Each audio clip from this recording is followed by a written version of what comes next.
नमस्ते, मैं गायत्री तवज्जो एस्ट्रोलॉजी पे आप सबका स्वागत करती हूँ। आज का हमारा विषय है बच्चे के जन्म समय में कष्ट होना। देखिए, कई बार मतलब है ना डिलीवरी नॉर्मल नहीं होती है, ऐसा करके सिजेरियन होती है या उसमें मतलब बच्चे के होने में काफ़ी तकलीफ़ें होती है। तो ये सारी कंडीशंस कैसे बनती है वो हम आपको दिखा रहे हैं। इसके लिए पहले हम आपको बता देते हैं इधर। देखिए, इसमें जो नियम है वो होता है गुरु वक्री हो।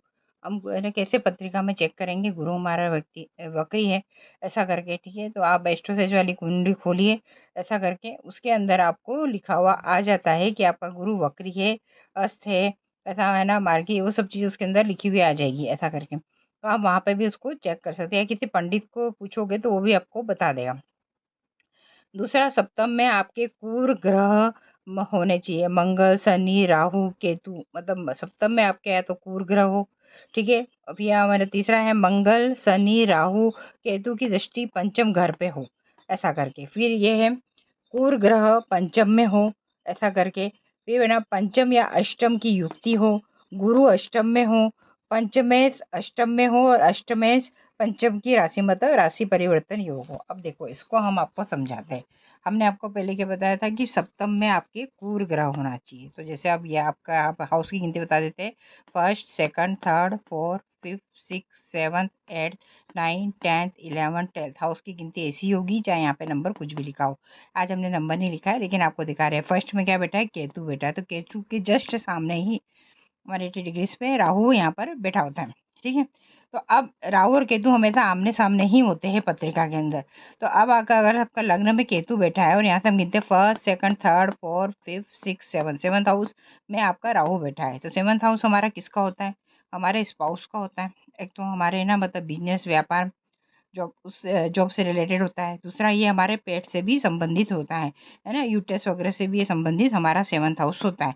इसी हाउस में अगर क्रूर ग्रह आके बैठ जाते हैं, है ना, जैसे मंगल शनि राहु केतु, ऐसा सूर्य, ऐसी चीजें आके बैठ जाती है, तो यहाँ पर क्या होता है कि आपके ना मतलब या तो डिलीवरी के वक्त आपको जब बच्चा होने वाला है उस टाइम पे, जब बच्चे का जन्म होने वाला है उस टाइम काफी कष्ट होगा, बहुत पेन होगा, तकलीफ से आपको वो होगा, या आपका ऑपरेशन से बच्चा होगा, या आपको एबॉर्शन तक भी यहाँ पर होने की संभावना होती है।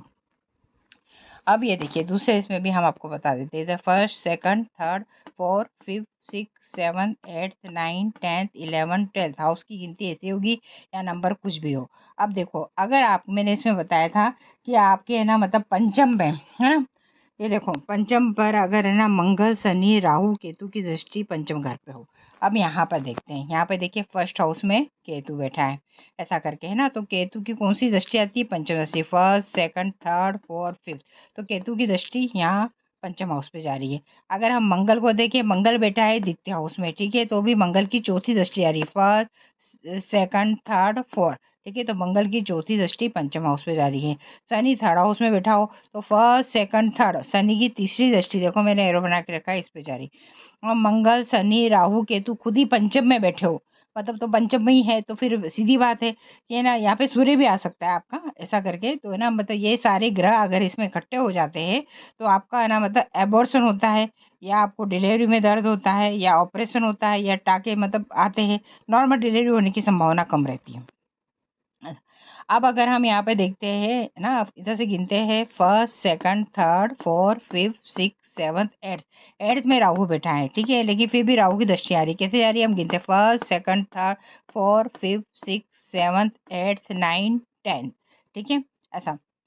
नहीं, शनि, सॉरी, शनि की दृष्टि आ रही है, शनि यहाँ बैठा है, शनि की 10वीं दृष्टि यहाँ पे जा रही है पंचम पे। यहाँ से गिनेंगे शनि की, तो first second third fourth fifth six seventh eighth nine tenth, Shani की 10वीं दृष्टि कहाँ जा रही है? पंचम हाउस पे जा रही है। तो अगर ऐसे शनि की मतलब दृष्टि, मतलब पूर्व ग्रहों की दृष्टि पंचम हाउस पे जाती है, अगर शनि थर्ड हाउस में बैठेगा तो यहाँ पंचम पे जाएगी, मंगल ना द्वितीय हाउस में बैठेगा तो यहाँ पे पंचम पे दृष्टि आएगी, केतु लग्न में या राहु लग्न में होगा तो पंचम दृष्टि यहाँ पे जाएगी, शनि यहाँ पे 10th हाउस में होगा तो उसकी दृष्टि है ना, शनि 8th हाउस में होगा तो उसकी दृष्टि यहाँ पर 10वीं दृष्टि पंचम हाउस पे जाएगी। और इसके बाद देखो ये कौन सा हाउस है, दिखता है first second third fourth fifth six seventh eighth nine tenth 11th house में मंगल शनि राहु केतु कोई भी ग्रह बैठा हो तो उसकी 7वीं दृष्टि कहाँ जाने वाली है? पंचम हाउस है। हम यहाँ से गिनते हैं first second third fourth fifth six seven, तो ये सब जितने भी अगर ऐसे ग्रहों की दृष्टि अगर इस पंचम हाउस पे जा रही है तो आपके है ना मतलब बच्चे का एबॉर्शन हो सकता है, आपको मतलब ऑपरेशन से बच्चा हो सकता है,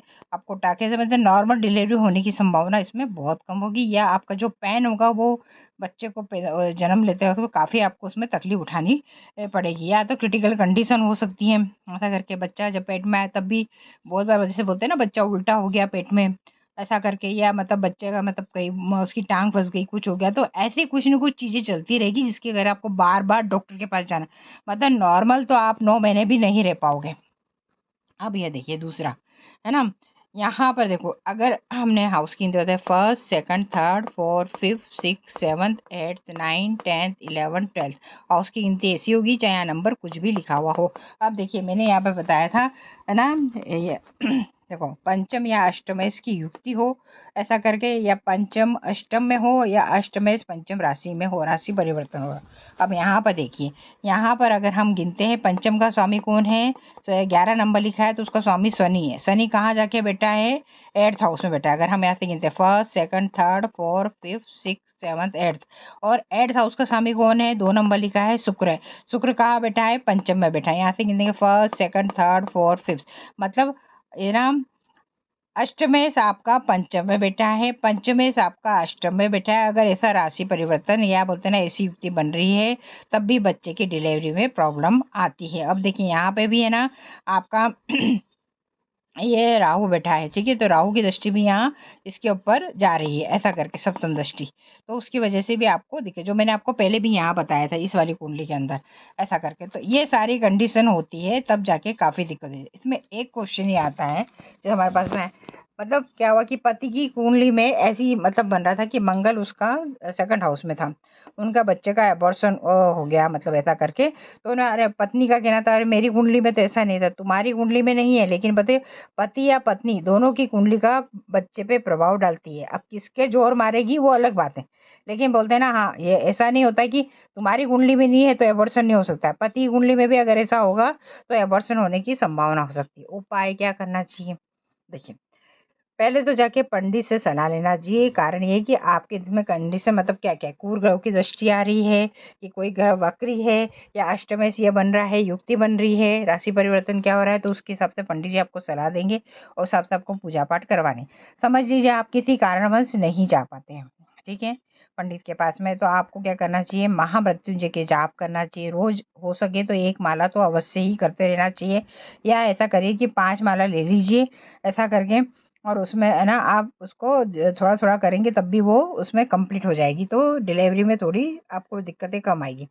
दूसरा है नवग्रह की शांति की पूजा पाठ करवाना चाहिए, ऐसा करके, या तो नवग्रह शांति का स्रोत आता है वो आपको घर पे प्रतिदिन पढ़ना चाहिए। इससे भी क्या होता है कि ये जो क्रूर ग्रह जितने भी रहते हैं इनकी जो दृष्टियाँ आती है जो हमारे बच्चे को परेशान करती है, तो उसके ऊपर है ना हमारे बच्चे के ऊपर इससे बुरा असर नहीं जाता है। धन्यवाद।